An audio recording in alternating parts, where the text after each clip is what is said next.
There's a great tradition of that. Let me open in prayer. Heavenly Father, Lord, what an opportunity that we have to be servants of yours in the fall of 2021. Bless this Bible study, bless this church, bless the people that are here. We lift us up and pray in your name, Lord. Amen. Okay, so this is the first time I've taught a Bible study, and and Jen too.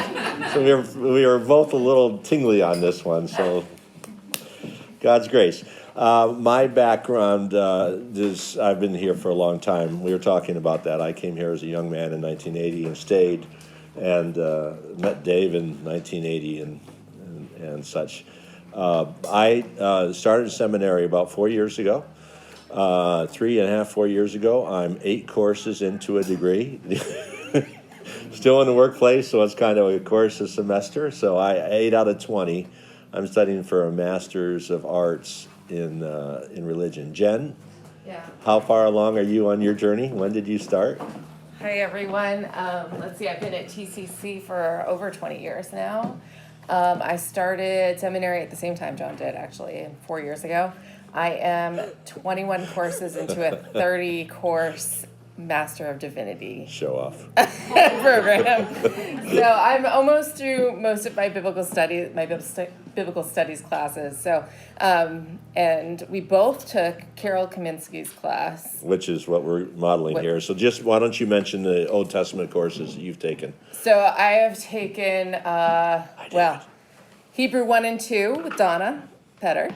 I took Interpreting the Old Testament with Carol. I took, this is based on Old Testament Survey by Carol Kaminsky. And I took Exodus, Exegesis of Exodus, and Exegesis of the Prophets with Donna. Explain exegesis really Yes, quick. exegesis. Weird word, right? It really means to pull meaning out of the text from the original language. And taking into consideration historical, cultural context. Yeah. So Thank that's you. it. So I've taken, all right, carry on.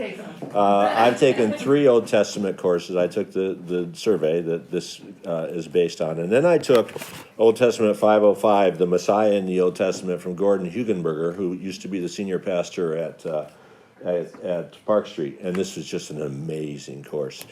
And then I went with Pastor Tom to Good Morning. I went with Pastor Tom for the Old Testament trip to Jerusalem, trip to Israel and Jordan, and I actually took that for credit. So, and that I'll reference some of that material here today. Okay, so this is about the Old Testament, and we know the Bible, right? Everyone knows the Bible. Right? And, I learned it early, right? Father Abraham, right?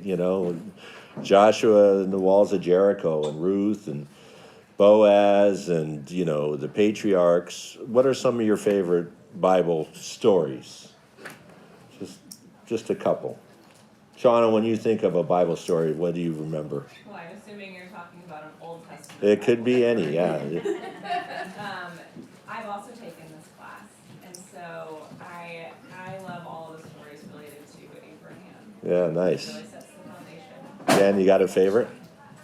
How about Ruth? Ruth, exactly. That's my favorite too. Yeah, I like Esther, I yeah. can tell you something good about this church. I only missed Sunday school once when I was a child because I went to church with my great-grandmother. And because they were giving us Bibles that week, that year, and I missed Sunday school, the minister said he was giving me the Bible because I was in church with my great-grandmother. Nice. Well, okay, so on this note of favorite stories, what we learn, what we know is that this is, one divinely inspired story, right? And so we know this, right? So I say that I know the Bible because I know these stories, but then what I learned, and you guys probably all know this, is that people talk about the biblical meta-narrative. Does everyone know what the meta-narrative is? So the Bible is a 4-part integrated story. It's the creation, Genesis 1 and 2, the fall, okay, Genesis 3 through Malachi, redemption, our Lord and Savior died and rose again, and restoration, the story of the new and perfect heaven on earth, and the New Jerusalem, Revelation, okay? So it's creation, fall, redemption, restoration. Cool? And now when people ask me about the Bible, I go, I don't think about the story anymore of Ruth or whatever. I think about the meta-narrative. Now, what Carol, Dr. Kaminsky and Dr. Palmer did is they took the meta-narrative and broke it into 11 stories, 6 Old Testament and 5 New Testament. This is the back of here. You can see Dr. Kaminsky, very close friends with the Petters. And so if you think about the Old Testament and the acronym CASKET, and you think about creation and fall, okay? So creation is, C is creation. You can open your timelines. We're going to be using timelines a lot. So C is... the big one behind it. Oh, and I got the big one behind me, yeah. Thank you. Creation, right? That's actually Genesis 1 through 11. Abraham and the Patriarchs, that's Genesis 12 through the end of Genesis 50, okay? That's A. S is Sinai. Sinai is Moses, right? And Exodus, Leviticus, Numbers, Deuteronomy, and then carrying on into Joshua, Judges, Ruth. This is the study, okay? And then from there, Kings, 1st, 2nd Samuel, 1st and 2nd Kings, 1st, 2nd Chronicles, and all of the prophets. You see all of the prophets that are on that timeline that wrote at that time, as well as much of the poetic literature, Psalms and Proverbs and such like that, right? And then exile, E is exile, 586 BC, God banished the Jews in the form of Nebuchadnezzar and Babylon, destroying Jerusalem, okay? And then T is Second Temple, okay? So you may know the Old Testament ends with King Cyrus of Persia telling the Jews, Persia takes over the Babylonian Empire, and King Cyrus is celebrated throughout the Judaic and Christian world. He tells the Jews to go back to Israel. Go build your temple. Go reestablish yourself, build the temple, okay?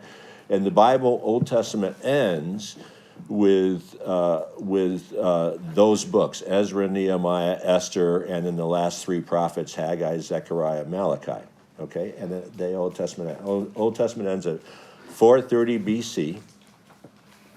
It ends very darkly. It just, from 732, the Northern Kingdom, 586, the Southern Kingdom. From that point forward, through the time of Christ, Israel is conquered, okay? The Assyrians, the Babylonians, the Persians, and then in the intertestamental period, I have trouble with that word, it's the Greeks and the Romans. And the Romans are the most aggressive of all in terms of persecuting the Jews, okay? And so it's a very dark period. And so the way that the New Testament study goes, empty, casket empty, okay? The E stands for expectations, because that intertestament period, the Second Temple period, is when people really went back in the scriptures and really started studying when the Messiah was coming. So the expectations was in that period that a Messiah was coming. And Jeremiah 31 through 34, they were understanding that somehow with the Messiah there'd be a pivot from the Old Covenant, okay, to the New Covenant. The Old Covenant we know is Mosaic, it's the law, and is in simple, in 7 words or less, it's I will bless you if you follow the law, and I will curse you if you don't follow the law. Okay, blessings and curses, right? The New Testament is, we're saved by grace through faith. The New Covenant, I'm sorry. Okay, so then the way the New Testament goes is E for expectations, the NT 501 that we've both taken, M, Messiah, P, Pentecost, T, teachings of Paul, and Y, yet to come. And you will see, I think I put it here, you will see, so what Carol does, Jen and I took 30 hours of lecture, every course 30 hours of lecture, on CASKET, on Old Testament. Dr. Kaminsky does this Bible study. It's published in many languages, okay, and it's an 18-week Bible study on CASKET. So we're going to do 6, which will take us through the early part of Exodus. And, maybe we'll do more later. We'll find out. Okay, so that's a quick introduction. Any questions, comments that I can answer before I start? So we're having a lecture until about 11:30, 11:25. 11:25, and then we have we'll use the workbook. We'll break into groups and do the question and answers. Good. And questions anytime, guys, if you'd like. Okay. Let's see. Okay, so it's fascinating to realize that through the Old Testament, Jesus is at the center of the Old Testament story. Okay. As we start the study, let's recognize that the Old Testament ends darkly, but let's recognize, as I said, that the Messiah is expected. The term Messiah is used 39 times in the Old Testament, and Bill, I'm going to call on you in a moment. Get ready. Okay? And this course talks about how the Messiah is expected from the very beginning of the book of Genesis. So Genesis 3:15 is called the Proto-Evangelium. Bill, you remember that? I sure do.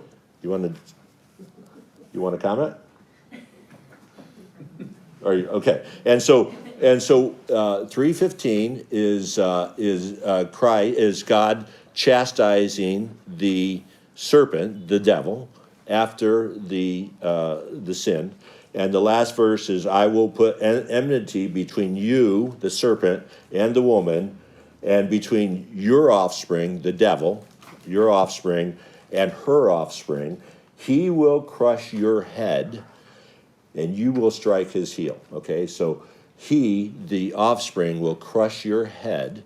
He will defeat you in hell. You will strike his heel. You will kill him on the cross. And biblical scholars united view that as the first messianic prediction. Isn't that cool?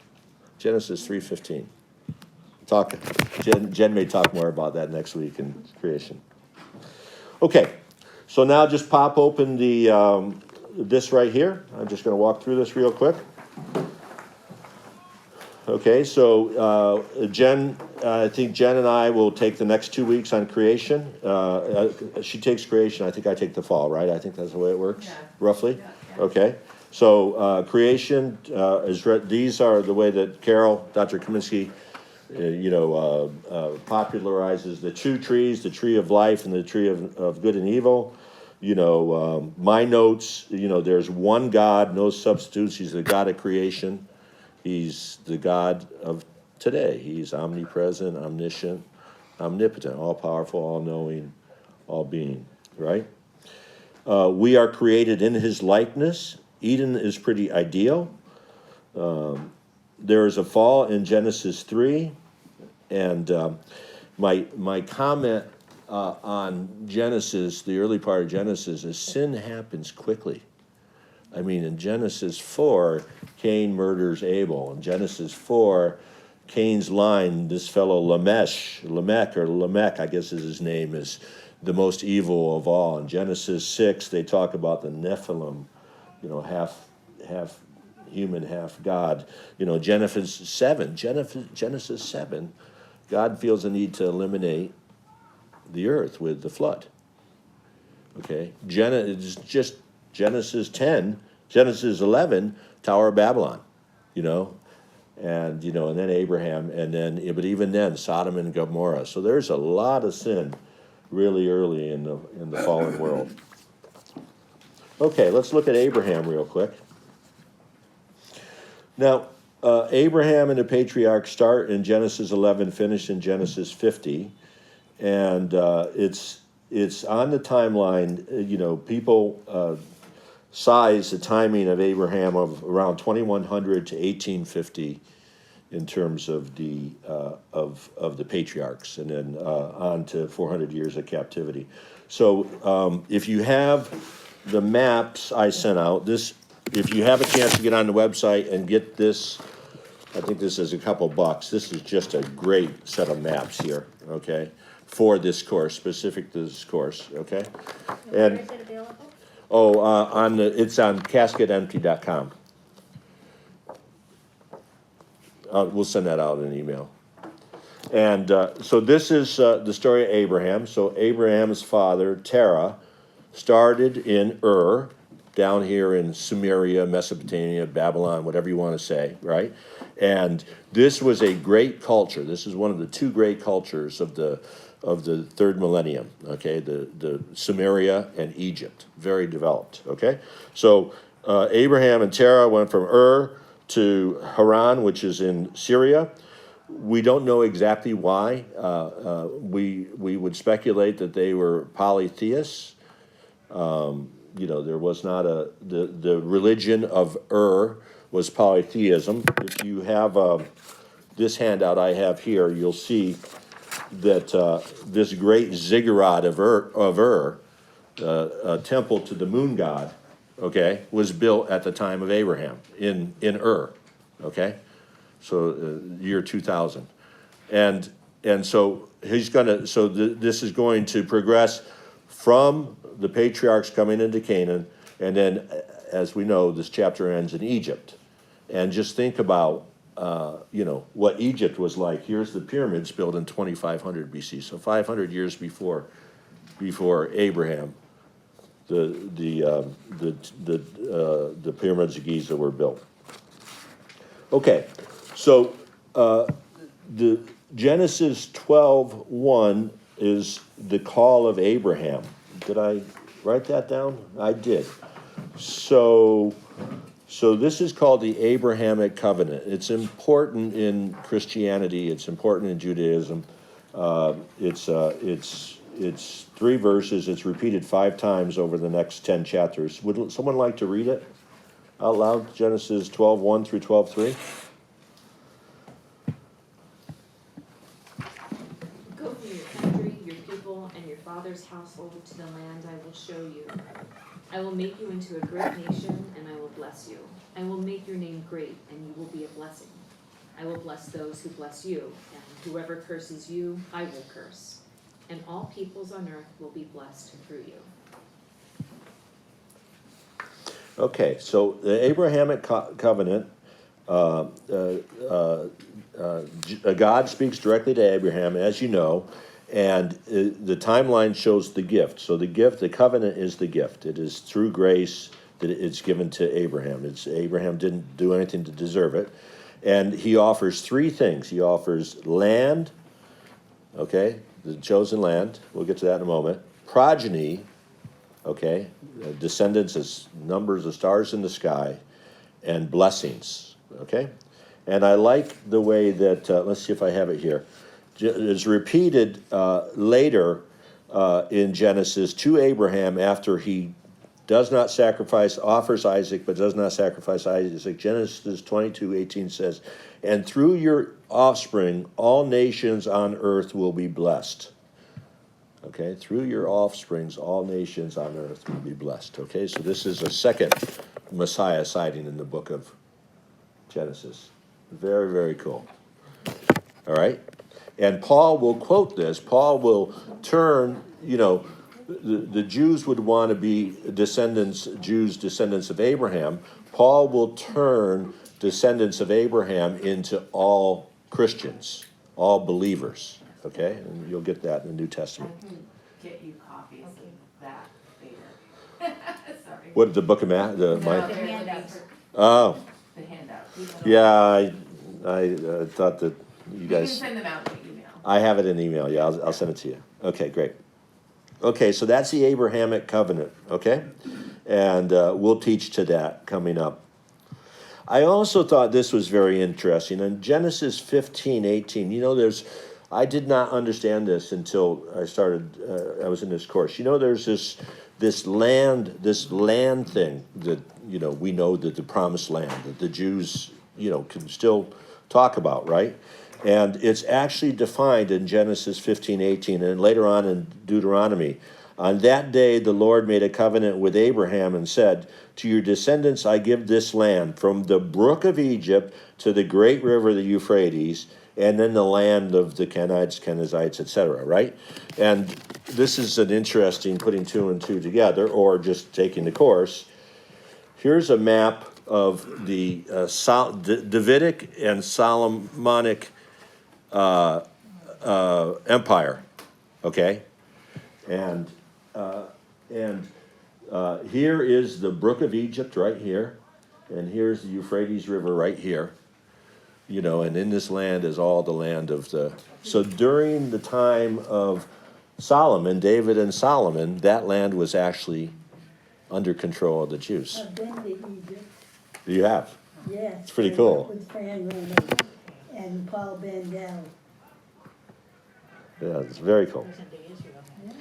Okay, so Sinai, there's really two things I want to say about Sinai, and I'll have to do it quickly because Jen's giving me the hook here.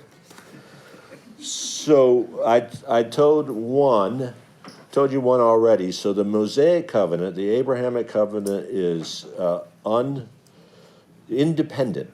It's a gift, right? The Mosaic Covenant is the law. You obey, I will bless you, God says. You do not obey, I will curse you, okay? So that's a big part of the Pentateuch, in fact, because now the books of Leviticus and Deuteronomy go into great chapters and verses on what the law is. And it carries on to the Pharisees, right? The Pharisees, you could give the Pharisees a little bit of a break and say that they were trying to, live to the law exactly for consideration.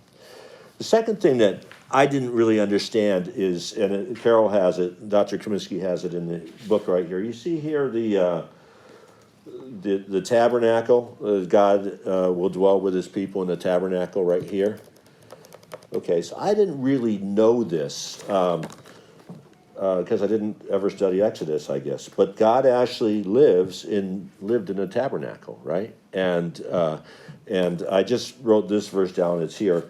God dwells with his people in the tabernacle, Exodus 25 through 40. Exodus 40:34. Then the cloud covered the tent of meeting, and the glory of the Lord filled the tabernacle. Moses couldn't enter the tent of the meeting because the cloud had settled on it, and the glory of the Lord filled the tabernacle. In all the travels of the Israelites, whenever the cloud lifted from above the tabernacle, they would go. They'd follow the cloud, right? But if the cloud did not lift, they did not move forward. You guys probably all knew that. I didn't know that until recently. So I think that's pretty interesting. Now, Ezekiel, we'll see in the exile, Ezekiel sees the presence of the Lord leave the temple in 586, okay, and writes to it, right? And that's the last time that God's presence is on earth in that way until, of course, the Messiah, okay? So when the second temple is built, God's presence is not in the temple. It's not going to reappear until the Messiah. Okay, so Kings is Jan, right? Yeah, Jan is teaching Kings. Kings is a favorite of mine. This is kind of cool. So the lineage of Abraham through Judah, through David and the Kings is the blue line here, right? So what do we know about the Kings? Well, we know an awful lot of the Bible is here, right? We know that the First Samuel, First King, I said this already, I guess. All right, so we know all the books of the Bible, okay?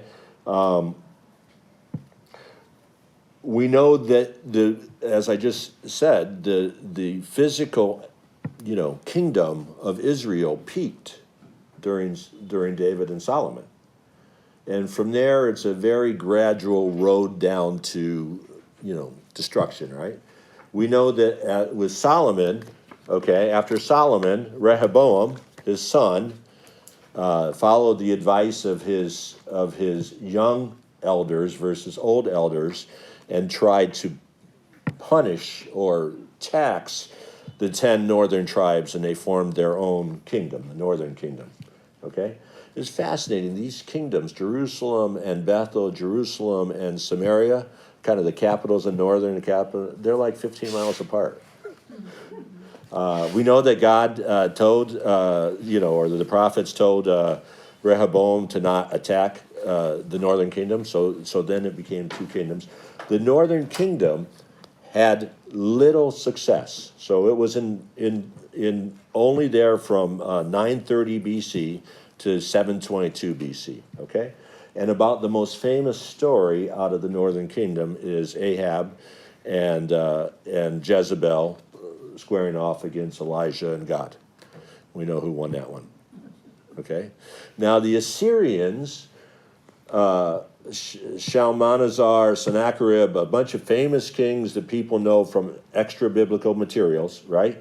There's history on this. They actually came down and actually increasingly crept into the northern kingdom and captured Samaria, eliminated the northern kingdom in 722 BC, okay? There's one, okay, so I'm going to come back to that. Now, on the other side, the southern kingdom had a bunch of good guys and a bunch of not so good guys, right? But unlike the northern kingdom, they were all direct descendants from Judah, from David, from Solomon.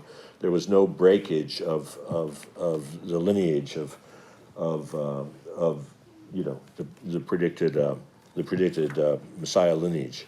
Okay, so King Asa, for example, was a very good king early on. Two of the last 5 kings in the southern kingdom, Hezekiah and Josiah, really led major covenant renewals. Really did amazing things, but it was a bit too little too late. But the famous story in the southern kingdom is that the Assyrians were coming down and they took over. And if you go with Tom to the trip, you go to Lachish, and they took over Lachish, which is south of Jerusalem and about 10 miles away. And then they just laid siege on Jerusalem, and it was helpless and hopeless. There's no way that Jerusalem could survive except for one little thing. They had God on their side, and a faithful king and a great prophet named Isaiah. And you recall the story that on a given night 180,000 Assyrians died, and the king at that time, Sennacherib, turned around and went home. So it's the Bible verse is right there, but I'm running out of time here. Okay. I talked a little bit about exile. The exile period was, 1/3 of the Jews were killed, 1/3 of the Jews were moved to Babylon, and 1/3 of the Jews were left in Jerusalem and surrounding areas. It was Jerusalem was sacked, very poor. The book of Daniel, Ezekiel highlight that period. And then within 60 years, and the Daniel and Nebuchadnezzar and those stories are so great. And if we're still doing it, we'll study that. And then finally Temple. And Temple is a very uplifting time period with Ezra and Nehemiah, but not but they're not able to control their destiny. So that's a quick introduction. Right. Not too bad, Jen. A little bit. I took a little bit more time than you gave me, but not too bad. Any questions before we go to Q&A? A lot. The Old Testament in 30 minutes, huh? I don't know